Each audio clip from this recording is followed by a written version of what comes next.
Dans mon cabinet, j'ai souvent utilisé des bougies chauffe-plat au début et très vite je me suis rendu compte qu'il m'en fallait beaucoup dans l'année. Je l'ai remplacé par une bougie éternelle. Je te montre comment on fait. C'est très simple. Tu commences par mettre de l'eau. Tu peux utiliser un verre, là c'est un photophore, mais moi je mets en fonction de ce qu'on a. Et tu mets de l'huile. Tu mets à peu près 1 cm d'huile. Ça va dépendre de la taille de ton verre. Il faut qu'il y en ait quand même suffisamment pour imbiber la mèche qu'on va faire après. Tac. Et ensuite, on utilise, là j'ai une espèce de fleur que j'ai trouvée sur un marché de Noël, mais qu'on peut faire aussi soi-même.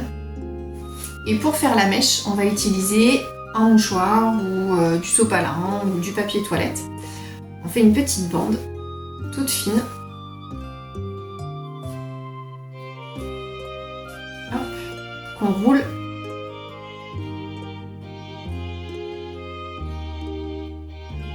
Entre les doigts pour faire la mèche.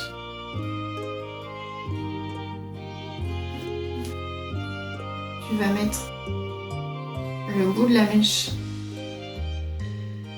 au milieu de la bougie. Il y a un petit trou exprès pour pouvoir la mettre.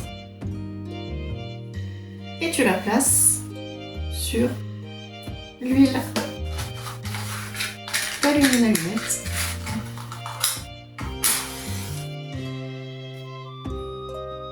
Et t'attends que ça prenne. L'huile doit monter dans la mèche.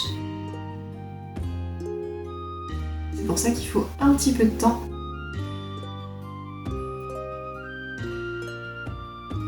Et voilà. On a notre bougie éternelle.